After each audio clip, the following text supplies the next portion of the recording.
Ada yang nggak bisa lihat bantal dan guling nganggur nih. Langsung pengen tidur ya.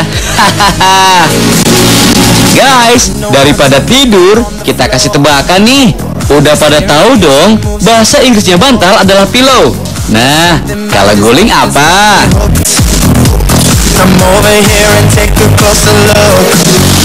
Pillow friend. Pillow. Guling juling. Aduh, kan itu pillow, long pillow. Guling pillow, bantal tuh Beh. Pillow bantal. Tahu? Kayaknya di luar negeri nggak pernah lihat guling deh. Emang guling nggak pernah ditemui di luar negeri sih kak. Tapi ada kok terjemahan Inggrisnya. Bahasa Inggris guling atau bantalan guling adalah bolsters. Guling juga dikenal dengan sebutan Dutch wife. Loh, kok Dutch wife? Apa hubungannya sama istrinya orang Belanda ya guys? Tenang, nanti kita bahas. Tadi ada yang nyebutin kalau guling hanya ada di Indonesia. Bener banget tuh. Ada yang tahu asal-usulnya? Iya, guling itu cuma ada di Indonesia loh Mbak. Kenapa? Kenapa ya? Oh, Indonesia kan ini identik sama pocong. Mungkin orang Indonesia suka meluk orang kali.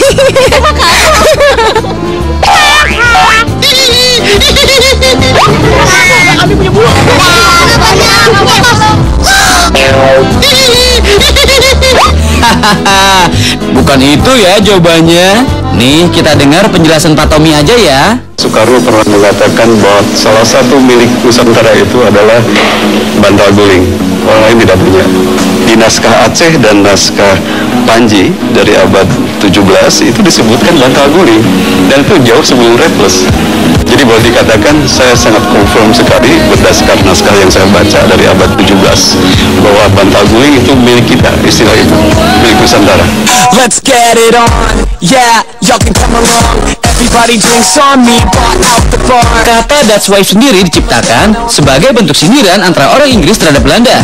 Pada awal abad ke-17, Belanda muncul sebagai kekuatan militer dan dagang baru di antara negara-negara Eropa. Itu memicu persaingan di antara negara Uni Eropa, sehingga memunculkan tradisi anti-Belanda. Versi lain mengatakan, guling merupakan plesetan dari kata gundik. Istilah tersebut biasanya digunakan untuk menyebut wanita pribumi yang dinikahi oleh Belanda. Guys, di Asia Timur, guling dikenal dengan istilah jukbuin atau istri bambu. Beda dengan guling di Indonesia, jukbuin terbuat dari bambu guys. Aduh, apa enaknya ya tidur meluk bambu? Udah cukup kan bahasan guling? Sekarang kita bahas pasangannya, yaitu bantal. Pernah dengar tradisi perang bantal? Setiap tahun, tradisi ini dirayakan di 115 kota di 39 negara. Pada tanggal 6 April, nama acaranya International Pillow Fight Day. Pas acara tersebut, orang-orang berkumpul di sebuah wilayah terbuka. Kemudian, mulai memukul dan melemparkan bantal pada siapapun yang ada di sana guys. Wih, seru ya.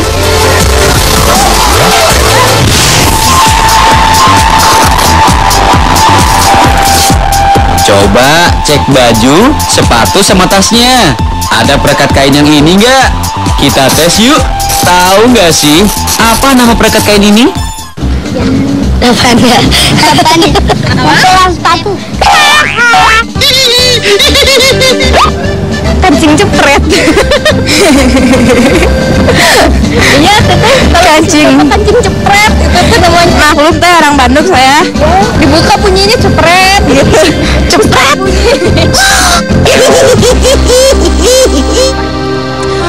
Perepet. Flip flop. Perepet? Apaan tuh mbak? Prepetan. Aduh, ngaco semua nih. Coba deh tanya sama Kang Arman Maulana. Salkro.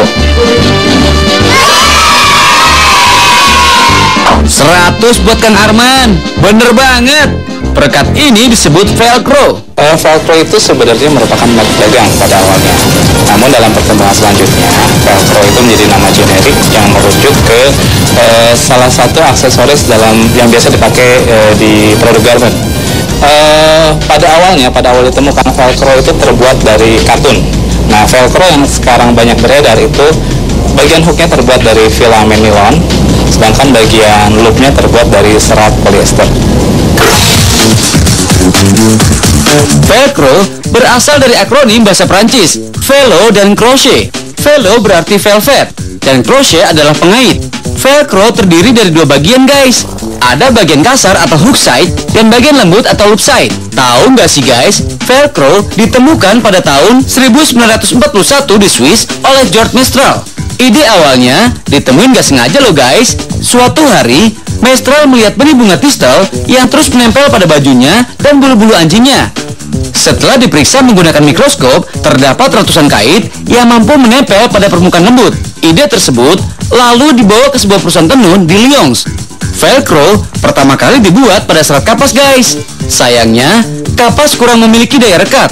Kemudian diganti dengan menggunakan serat sintetis atau filamen nilon. Velcro pertama kali mulai digunakan pada tahun 1959, tepatnya pada fashion show di Hotel Waldorf Astoria, New York. Dan tahu nggak sih, NASA juga pernah memanfaatkan Velcro di dalam pesawat ruang angkasa loh. Saking kuatnya daya rekatnya, Velcro mampu menahan peralatan-peralatan di dalam pesawat ruang angkasa. Jadi peralatan tersebut nggak melayang di ruangan tanpa gravitasi itu.